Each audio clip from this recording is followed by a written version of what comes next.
amazing love, how can it be that you, my king, would die for me? Oh, amazing love, I know it's true, and it's my joy to honor you in all I do.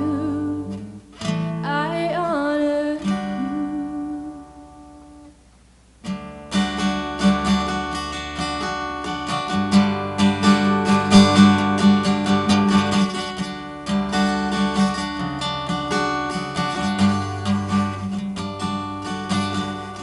Living in a city of sleepless people, all know the limits, but won't go too far outside the lines, 'cause they're out of the mind. I wanna get out and build my own home on a street where reality is not much different from dreams I've had. Dream is all I have.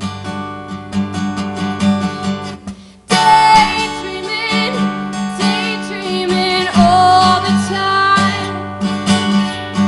Daydreaming, daydreaming into the night. Daydreaming, daydreaming all the time. Daydreaming, daydreaming into the night, and I'm alright.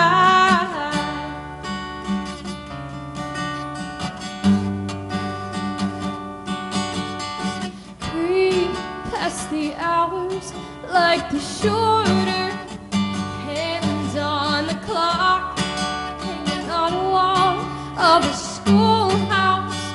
Somewhere we wait for the bell, and we dream of somewhere else. Daydreaming, daydreaming all the time. Daydreaming, daydreaming into the night. Daydreaming, daydreaming all the time. Daydreaming, daydreaming into the night, and I'm alright. It's not that I won't remember where I'm from, just wanna be here no more. It's not enough. I wanna go.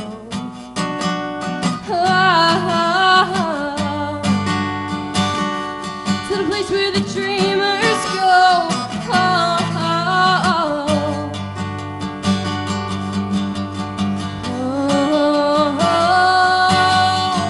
Daydreaming, daydreaming all the time.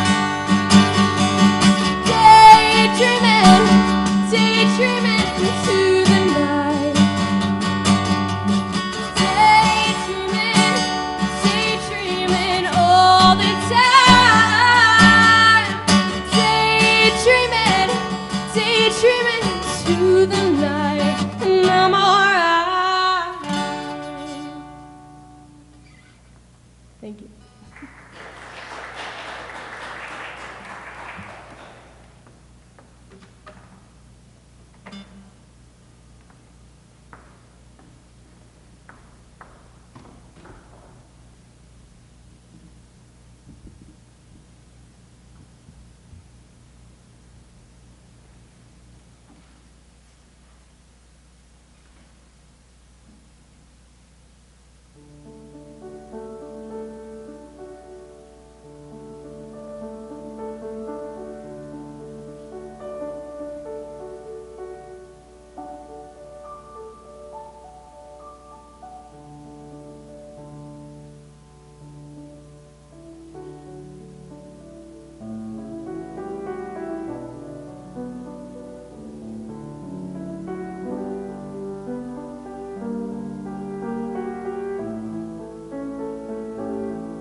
Good afternoon. Wow, what a way to start our afternoon. Katie Nicholson, thank you. Dan Kushner, thank you. Gifted people right there. They both have the opportunity often to play as part of our worship services on campus, and it's just such a joy to have them do that, and it's a great way to start.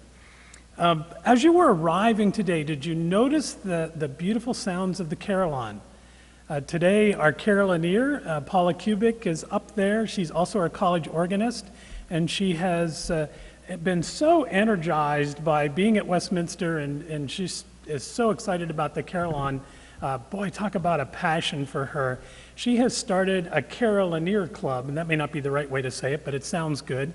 And so they're upstairs beginning the process of learning to play the carillon. And so right now we have a student who plays, Joey Bandy, and he does a great job with it. And now she's introducing it to several other students. Any of you all learning to play the carillon? I went up once. I'm afraid, I don't read music, and I'm afraid to try it, but I just want to.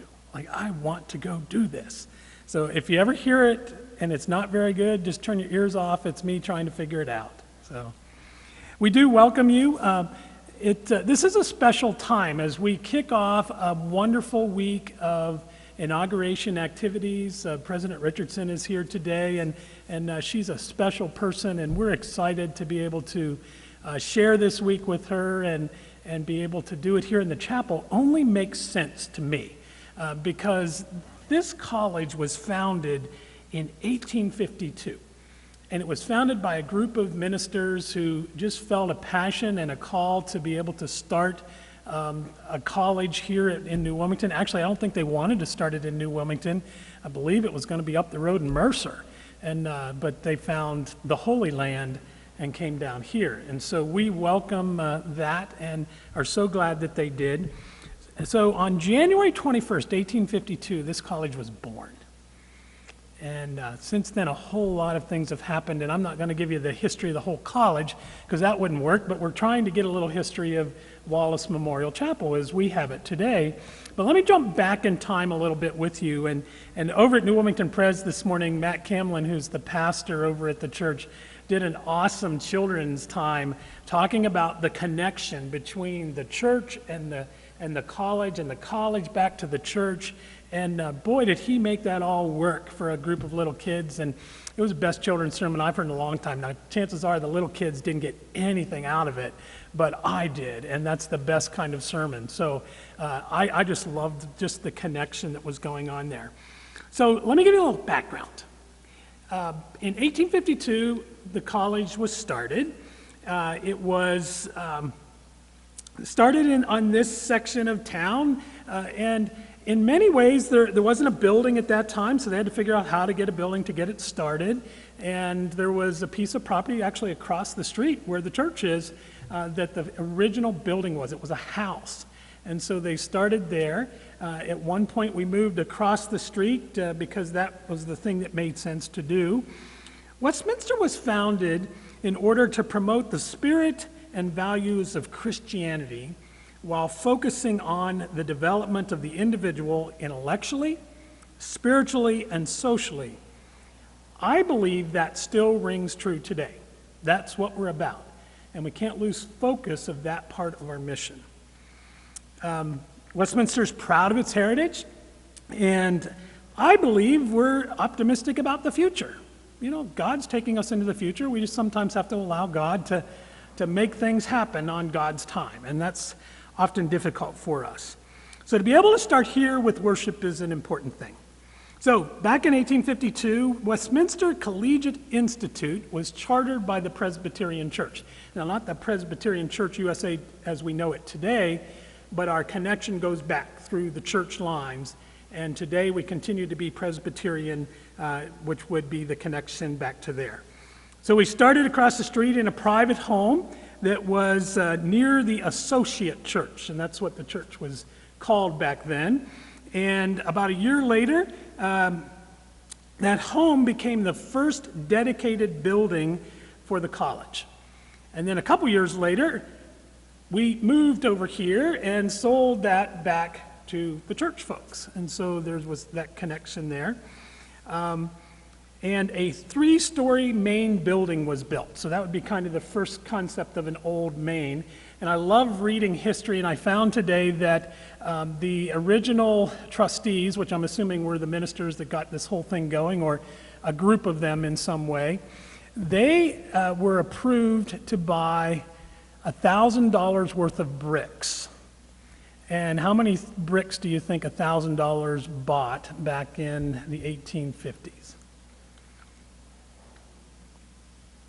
1 million. I think it was 1 million bricks. And that's how they started. And so they built a building. And at that time, it was going to be a 3-story building. And there's only a problem occurred. That was in 1852. The building was occupied by 1855. And then in 1861, February of 1861, it was destroyed by fire. So we had our first fire of Old Main, and it burnt to the ground. So after it was burned, they developed a new edifice, which opened in the fall of 1862. So, they were doing a lot of building and rebuilding quickly there. The second building, the second main college building, later known as Old Main, because up until that point it wasn't called Old Main, opened in 1862 in the fall. And it served as the main building of college for the next 65 years. And then, go to that first slide if you would. Then Wallace Memorial Chapel became not really something to happen yet, but at least a thought of what was going to happen. There have been 3 chapels at Westminster College, and if you go back and you look through the history, you find a little bit about the first one, which was a very plain assembly room that had ordinary glass windows. Not sure where the location of that was. Anyone know? If you know a little history, Dar, do you know that part of the history? Okay. And Church Street is where?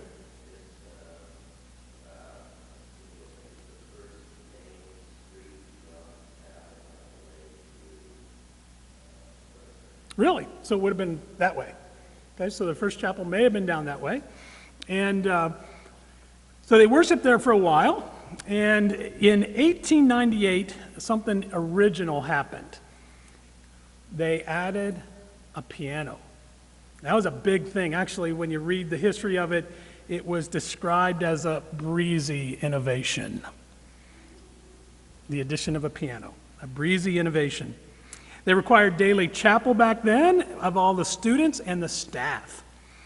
On March 21st, 1916, Reverend Charles W. Wallace who was the pastor of the First United Presbyterian Church in Braddock, Pennsylvania, was elected to be the 6th president of Westminster. Now, to me, that's kind of interesting because he's a local boy. He grew up in Jamestown, PA. And so here he is coming back home. I graduated from Geneva College. I'm not sure how he got here from Geneva, but that's probably a story from the past. Went to Pittsburgh Seminary. And President Wallace he was here for 15 years. He arrived here when he was 40 years old, but he was here for 15 years. And there always seemed to be a feud brewing with him. And it didn't matter. He just always had something going on, be that the firing of some longtime faculty members in order to make the faculty stronger, and that's not always an easy thing to do.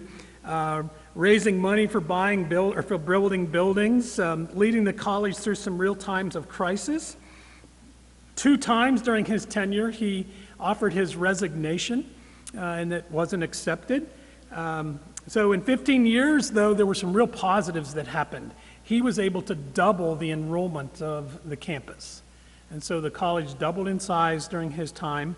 The academic rating of the college moved to an A rating. That was a really important thing to be able to pull off.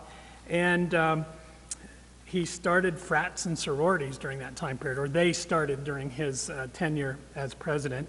He was able to raise more than $1 million. But disaster number 2 struck on campus. So on January 24th, 1927, the main building, Old Main building at that time, burned to the ground. And Old Main housed classrooms, a faculty wing, the library, and the chapel. And so at that point, we still had mandatory chapel, so we moved across the street to New Wilmington Presbyterian Church, and that's where we were able to worship. And again, worship was mandatory, so folks had to go over there. It said that an article was written that he wrote, and it was called Old Main Burned by President Wallace. That was the title of the article. And folks joked that he actually had burned the chapel so that he could collect the insurance money. Don't know if that's true or not, but that's what they believed. But daily chapel was required. They moved over to New Wilmington Presbyterian. It wasn't called that at that time. I believe it was called the United Presbyterian Church. And so they were over there. President Wallace needed to respond to the fire. The first thing he did was commit to building the chapel. And so he had a plan in place, and I think we go to the next one. His dream was that he would build a building, and this is a quote from him, to the contemplation of beauty, to the understanding of music, to the art of meditation, to the preaching of the Word of God, to communion with the unseen and the eternal. And so he personally raised the funds for it. And it was rebuilt in 1928 and 1929, and there was seating for 750, and today we have seating for 570. So I'm not sure where all the seating went, except through time we removed some pews, and up behind me, the organ was located up here, and then there were pews up there, and that's where the choir sat. So all of these folks had a spot. What he did was design a miniature medieval cathedral. Go back one, if you would, real quick. I'm sorry. And you have it in the form of a cross. There is a nave, there's transepts, and there's cloistered side aisles. And so let's see if we can figure out. Some of you will know what that is. Where would the nave be of the chapel? Anyone want to guess?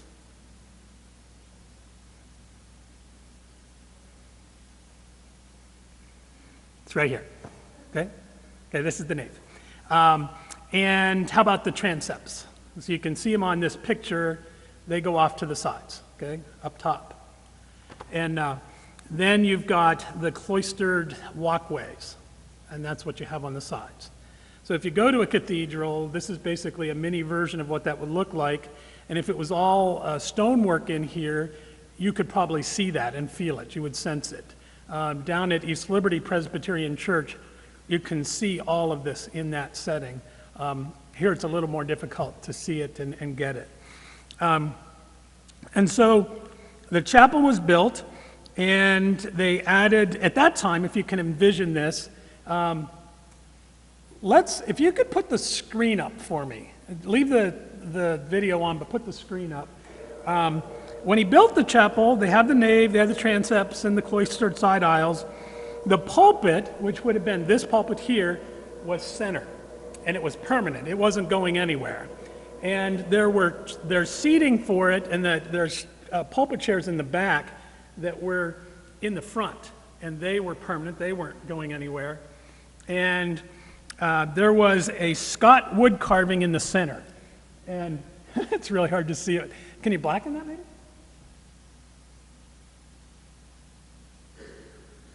Actually, right above where it says Narthex, there we go. Now you can see it probably. There's a carving of a Bible there, okay? So that was part of the structure, original structure when they rebuilt it. And you've got the Elliott organ, not this one, but the one that was up there, was put in there. And then the stained glass windows. And the stained glass windows were designed by the Rudy brothers. So I'm not sure about who the Rudys were. In 1934, go back to pictures maybe. Go to the next slide.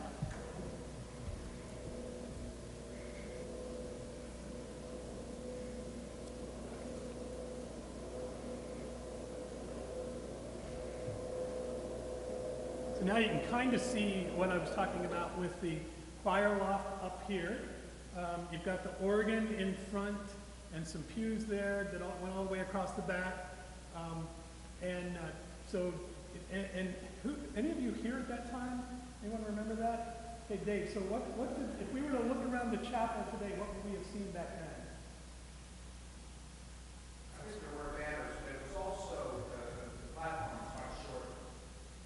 this platform here. All of this was probably here, but all of that came this way. You can see it there. Yeah. You see the pulpit. There you go. Much closer, and you have those seats where the bishops sat under those arches up there. And then you had pews in the back, or seating in the back as well. You had 5 seats? Yeah, the meeting tables up in front of the pulpit on the floor. Okay, so that would have been here. That's a little bit back for, Yeah. or that's where the 3 or 4 more pews are. Yeah, same communion table is here now that was there. And so, you still have some of that in this location to be able to see. There's the Bible I was talking about that was on the back, so you can see that a little bit better. Go to the next one. Set up for Christmas. Those look like Christmas lily, or not lilies, but poinsettias. Maybe go to the next one. There you go.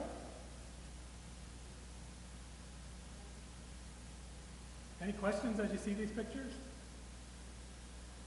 There we go. Some renovation got started, and so that's what's going on here. So we won't go quite there yet.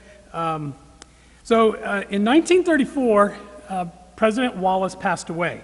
He was 58 years old. So he started when he was 40. He stayed here for 15 years. He passed away at age 58 in 1934. Now, folks realized his incredible gift to the college, and they were dedicated to that, but they dedicated Wallace Memorial Chapel, which I'm assuming means that they named it, the Wallace Memorial Chapel, in 1938. Up until 1961, worship was held here in the chapel. In 1961, we were required to attend chapel 5 days a week. Okay, those of you that are students, think about that. 5 days a week, and you were required. You didn't have a choice. And there were 2 services every day. Why were there 2 services? Because you had too many students for 1 service, so you had to have 2 services. I'm thinking the chaplain worked really hard back then. And so you've got 2 services. One of my favorite times of the year is homecoming, and this is going to change here in the next couple years, but we have folks that come back for their 50th reunion. They had not only mandatory chapel, but they had assigned seating. And I love to watch folks come back who have assigned seating, and they go and sit in that same exact seat. They haven't sat there for 50 years, but they go looking for their pew. And a couple years ago for homecoming, we had one lonely guy sitting up here in the transept because that was his spot. And he wanted to make sure it was still there, and you could still not see what was going on, is what he said. In 1961, something changed, and it was a pretty big change in that they decided, because Orr Auditorium had been built and was dedicated, they decided to move chapel services to Orr Auditorium. And so then they could go from 2 services to have the entire campus community together with 1 service. And so it began in 1961, and they went from 5 mandatory chapel services a week to 3. So it all changed a little bit at that time.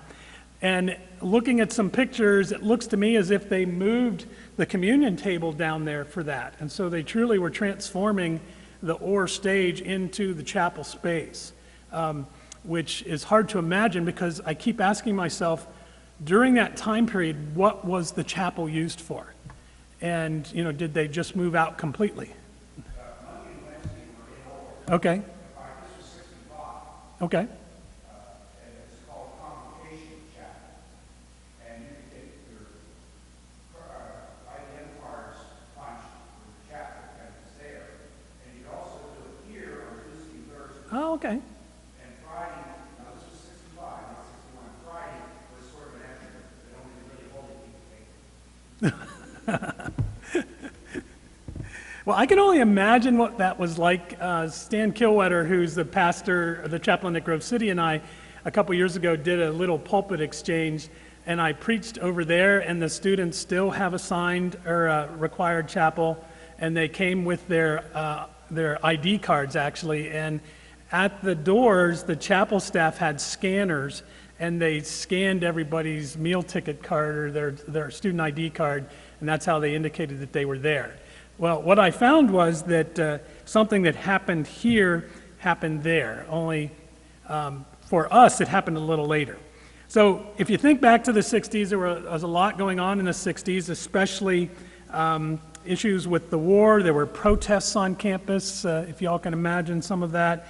Drinking issues, the college dealt with that, or has been dealing with that for a long time. Attendance at chapel continued, required attendance, but what was happening was people would come and they would read and they would talk to each other and not pay attention to the person who was doing the presentation. That's how I felt. None of you are from Grove City, right? Don't ever put this out. That's how I felt when I was there. You know, I could see a kid up in the balcony reading the newspaper as I was leading worship. It was a weird feeling. So I don't know if that's just because I was from here and not from there, or what really was going on. Then chapel moved back to Wallace Memorial Chapel in the 60s. In 1969, at the recommendation of a study committee, the chapel requirement was dropped. So in 1969, that happened. I mean to tell you that for some folks, they still believe that happened last week. And they think that we should continue to have mandatory chapel. Maybe we should, maybe we shouldn't. That's not the debate. But they forget how long ago that happened. That was a long time ago we dropped that requirement. But for some, it's just might as well be yesterday. Chapel renovations, and he's kind of stuck on this picture. Chapel renovations happened in the 70s. 1970, they were removing asbestos from the chapel. So, and I'm not sure how they did that in 1970 compared to now, but as you can see in this picture, all the pews were removed. I believe there were tiles, if you can't quite see it.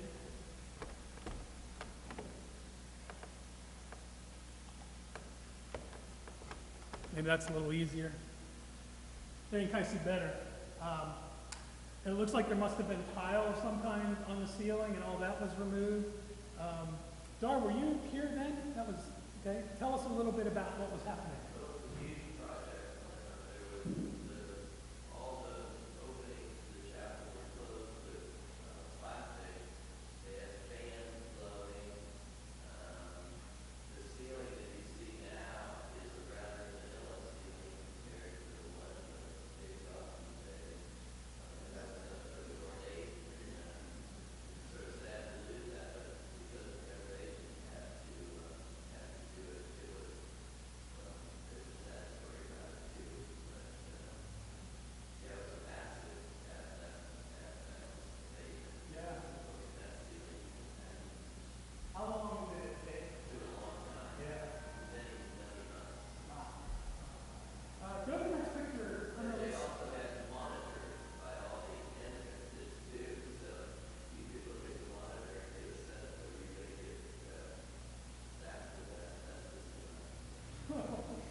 Next one.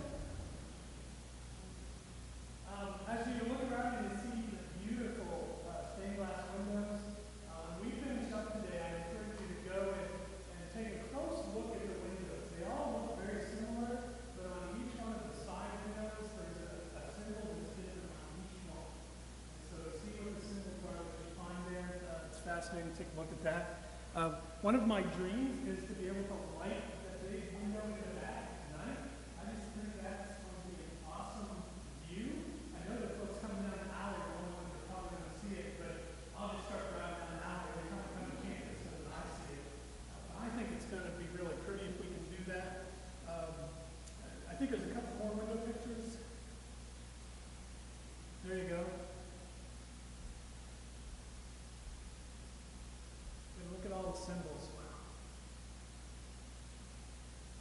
One more.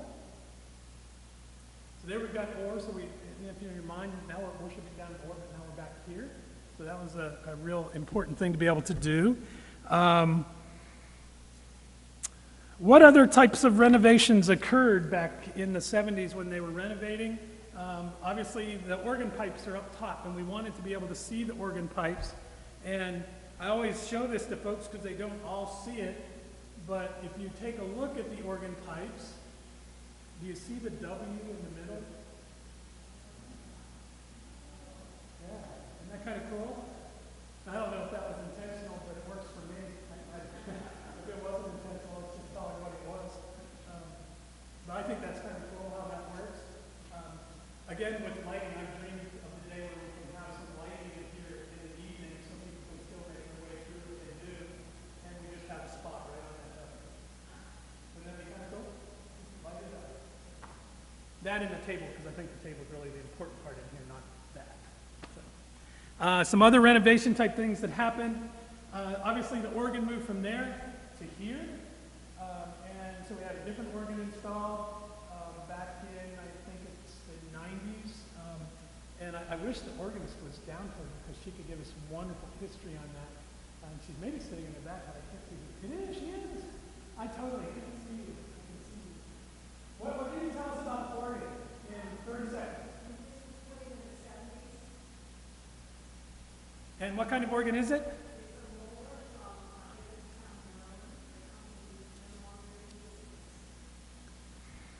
So it was installed 1978, actually. Okay. We use it for Sunday evening worship, for Vespers.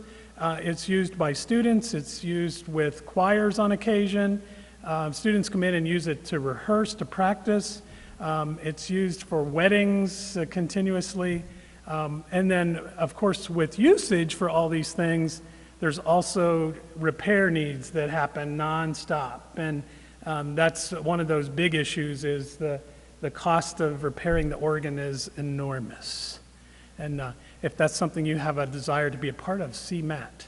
It's a shameless plug, Matt.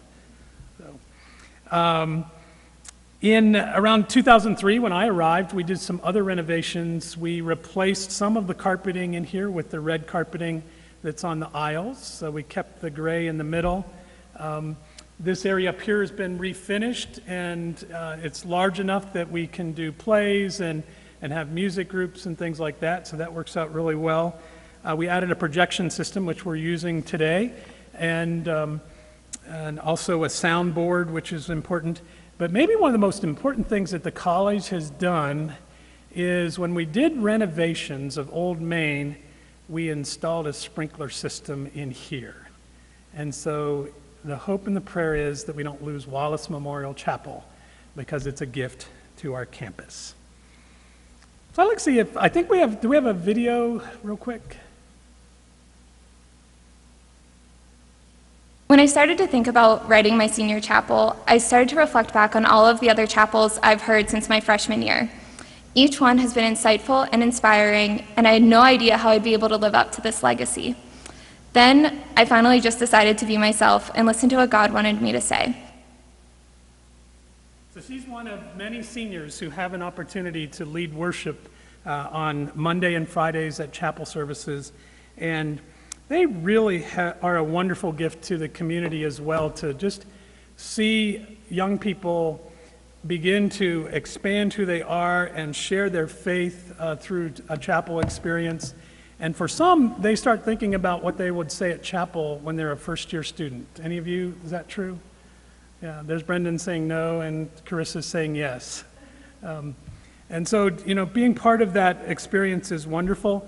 There's some beautiful pieces of art that are connected to the chapel. Out in the narthex area to the left, there's a cross out there that is a replica of a larger version of that cross from Covenant Presbyterian Church in Washington, PA.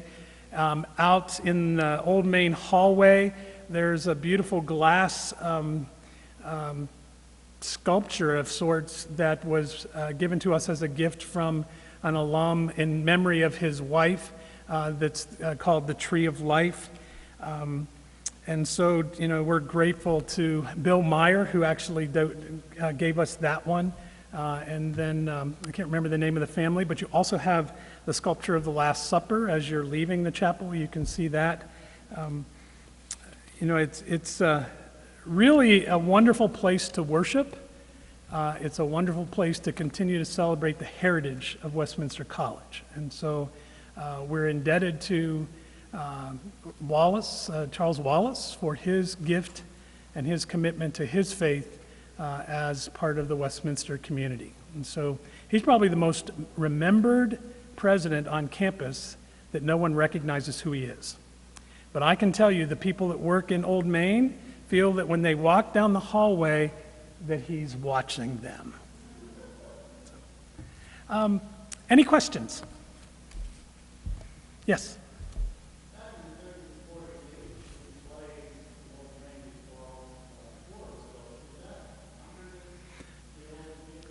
Old theater. Dave, were you here back in the 30s?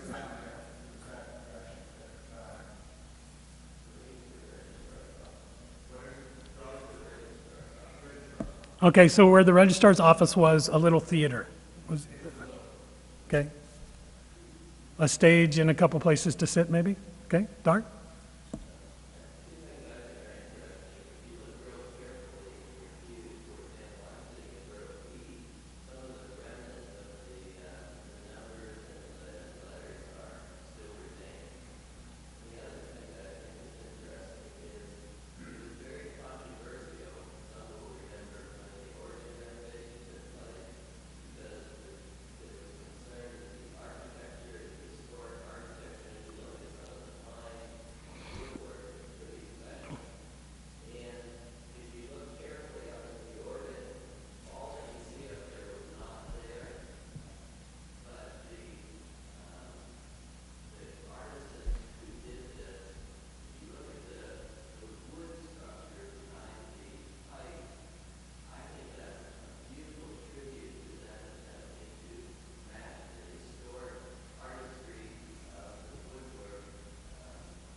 Mm-hmm.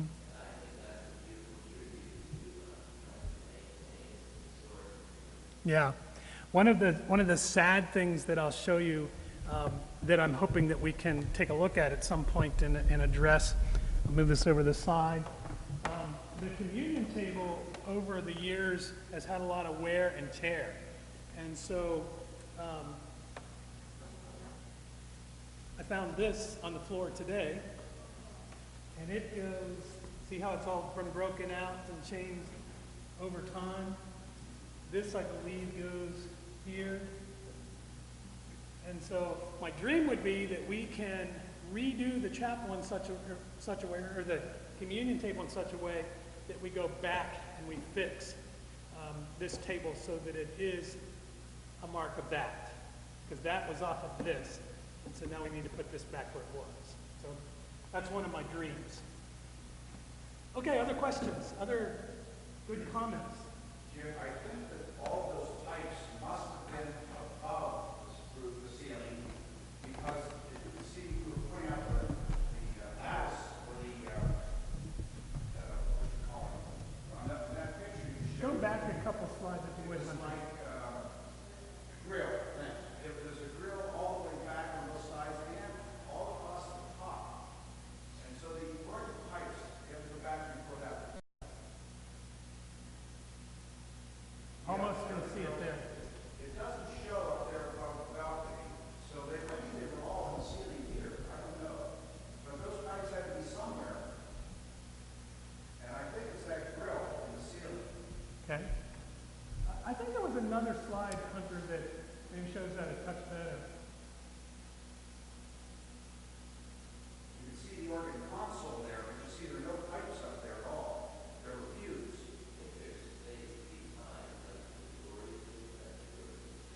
Behind it, dark?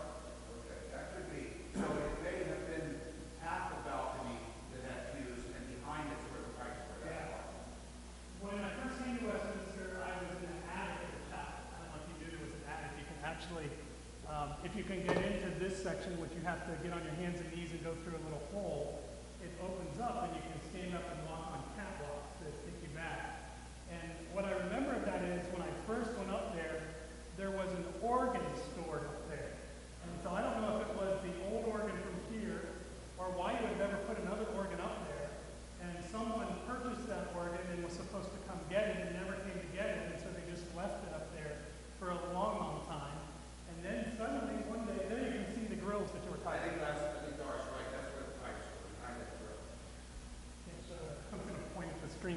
organs, that's not going to help you. But anyways, that organ disappeared. The guy eventually came to get it, and I've always wondered, was that the original organ? And why didn't the college sell that off for parts? Or why would someone have brought an organ here and stored it up in our attic? But here was the fun thing of going up there, because I'm not a guy who likes heights. There was a pileated woodpecker living in our attic of the chapel. You know what a pileated is? The red woodpecker is this big. And so we're up there walking around, and it's flying around. And I'm thinking, out of here. Eventually went out a hole, and then we locked up that hole. Amazing. Things you find. Other questions? Jim, a way to help visualize it is imagine this pulpit sitting where the Bible is. Yes, okay. And the railing, you can see the railing there all across it. And then there were seats behind the pulpit, like 4 or 5 seats. And then there were a couple of chairs on each side of the floor. But it was a much Real narrow, yeah. And that makes sense when you think of bringing the pews up closer. The pews would have been up there. Yeah. I would think so. Wow. Because there was no way to do anything on that stage except officiants for a service. There was you couldn't hardly perform it. No. You can see in that picture a little bit of the ornate look at the ceiling. Those were blue. Those images were kind of a pastel blue.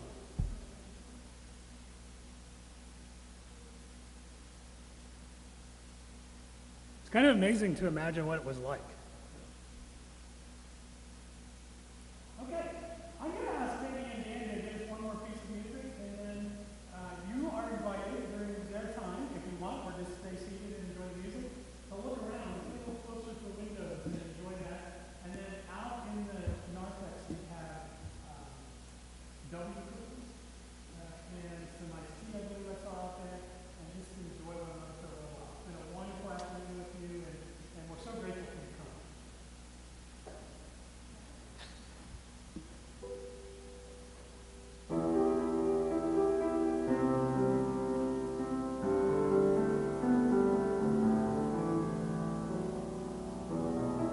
I know where you stand, silent in the trees, and that's where I am, silent in the trees.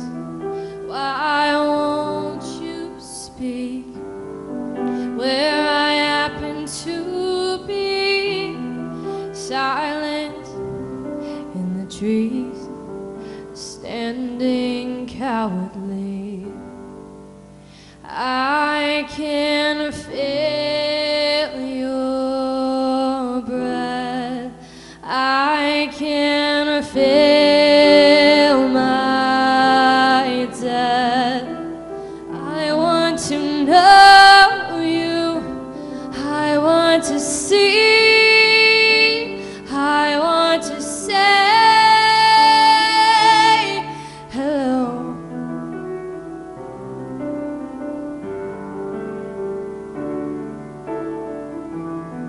I know where you stand, silent in the trees, and that's where I am, silent in the trees. Why won't you speak where I happen to be, silent in the trees, standing cowardly? I can feel your breath, I can feel my death. I want to know you, I want to see, I want to say hello.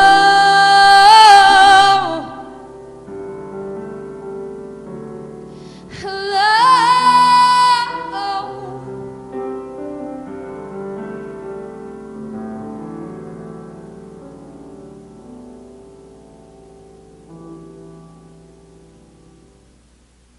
Thank you.